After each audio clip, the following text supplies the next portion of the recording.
அடுத்து என்ன அப்படின்னு பாருங்கள். இப்போ மகாபாரதம் பார்த்தோம் இல்லையா? இப்போ ராமாயணம். மனிதன் விலங்குல இருந்து பல்வேறுபட்ட விலங்குகள்லேருந்து தான் மனிதனாக வந்தான் அப்படிங்கிறதுக்கு ராமாயணம் மிகப்பெரிய உதாரணம். வானவர் படை பார்த்துக்கிங்கள, வானவர் படை அதில் எல்லாருமே குரங்கா. ஜடாயு இருந்தார் இல்லையா, அவர் யார்? கரடி இல்லையா? ஆமாம் தானே? கணபதி இன்னைக்கு நம்ம பிள்ளையாரை கும்பிட்றோமே, அவர் யார்? யானையிலேருந்து மனிதனா. அப்போது இதுலேருந்து என்ன நமக்கு சொல்ல வருது இந்த புராணங்கள்? ஜடாயு இருந்தார், கருடன் இருந்தார், கருடன் இருந்திருக்கதா காட்டினாங்க இல்லையா? ராமாயணத்தில் எத்தனை விலங்குகள் காட்டியிருக்காங்க.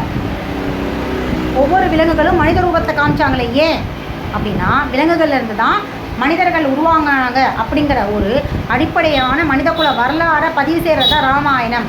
ஆனால் நம்ம ராமாயணத்தை இந்த இந்து சமயங்கள் ஒரு ஆதிக்கம் செலுத்திக்கிட்டு அது மேலே தங்களுடைய உரிமையையும் தங்களுடைய ஆதிக்கத்தையும் மேலே திணிச்சு அதை வெறும் வணங்குறதுக்கான ஒரு பொருளாக, கடவுள் சார்ந்த விஷயமா, ஒரு மதம் சார்ந்த விஷயமா மாற்றி அதை சொல்ல வந்த தத்துவங்கள், புராணங்கள் சொல்ல வேண்டிய தத்துவங்கள், புராணங்கள் வெளிப்படுத்த உடல் அறிவியல், இயற்கை அறிவியல், சயின்ஸ் எல்லாத்தையும் நிர்மூலமாக்கி பார்க்க விடாமல் நம்ம பார்வையை மலைமாற்றிட்டாங்க.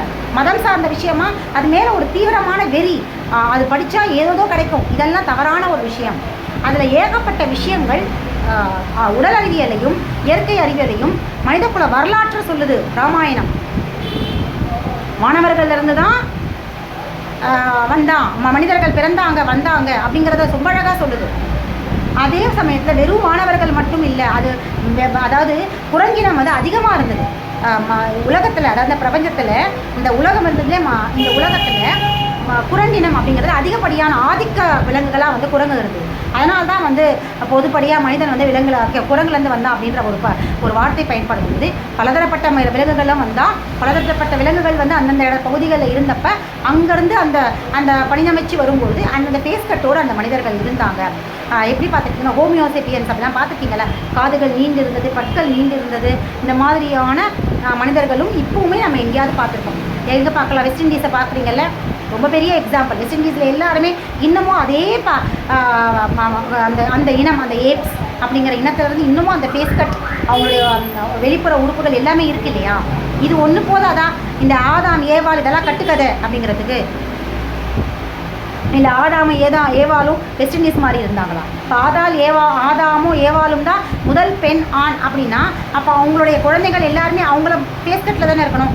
ஏன் வெஸ்ட் இண்டீஸ் இப்படி இருக்கிறாங்க, சைனா அப்படி இருக்குது, ஜப்பான் அப்படி இருக்குது, ஸ்ரீலங்காவில் இப்படி இருக்கிறாங்க, பங்களாதேஷில் அப்படி இருக்காங்க, ஏன் இந்தியன்ஸ் இப்படி இருக்காங்க, இந்தியாவிலே ஆந்திரா பீப்புள் ஒரு மாதிரி, கேரளா பீப்புள் ஒரு மாதிரி, தமிழ்நாட்டில் இருக்கிறவங்க ஒரு மாதிரி, ஏன் இப்படி டிஃப்ரெண்ட்டான ஃபேஸ்கட், அவுட்டர் லுக், காது, முடி, பல் எல்லாமே இப்படி டிஃப்ரெண்ட்டாக இருக்குது அப்படின்னா மனிதர்கள் விலங்குகளுடைய அடுத்தடுத்த பரிணாமங்கள் தான் மனிதர்கள்.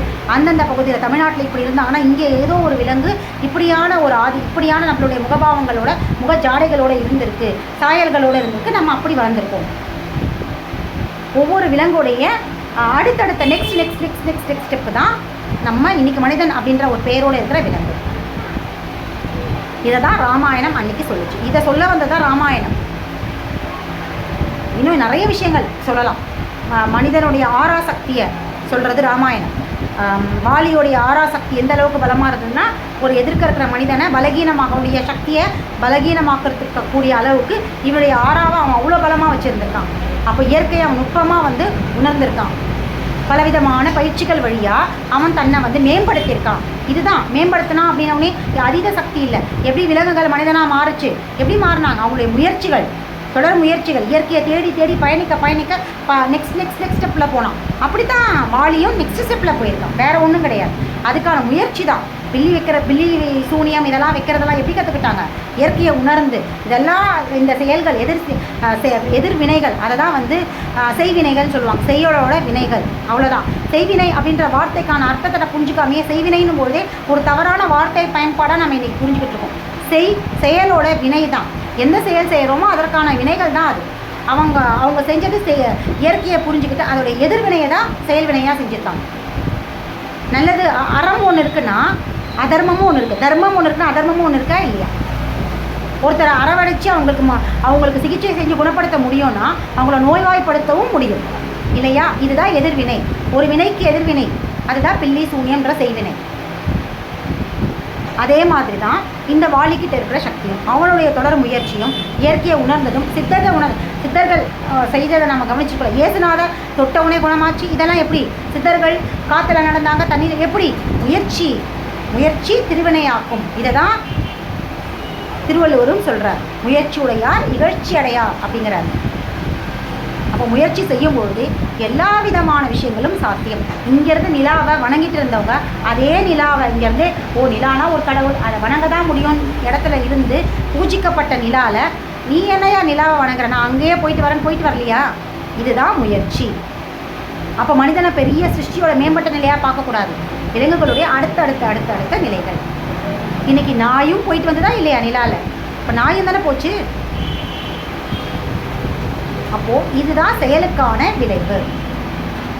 இதை தான் நம்ம முன்னோர்கள் புராணங்கள் வழியாக நமக்கு சொன்னாங்க. அதே மாதிரி ராமாயணத்துடைய சுந்தரகாண்டத்தை வாசித்தா வீட்டில் நல்லது நடக்கும், திருமணம் நடக்கும். இதெல்லாம் அதில் எழுதியிருக்கிற வார்த்தைகளோட பயன்பாடு. கம்பர் அவர் அதை எழுதும்பொழுது அவர் மனம் எப்படியான ஒரு விஷயத்தோட ஒரு செயலோட என்ன நினச்சிட்டு அவர் எழுதினாரோ அது அதில் பிரதிபலிக்குது.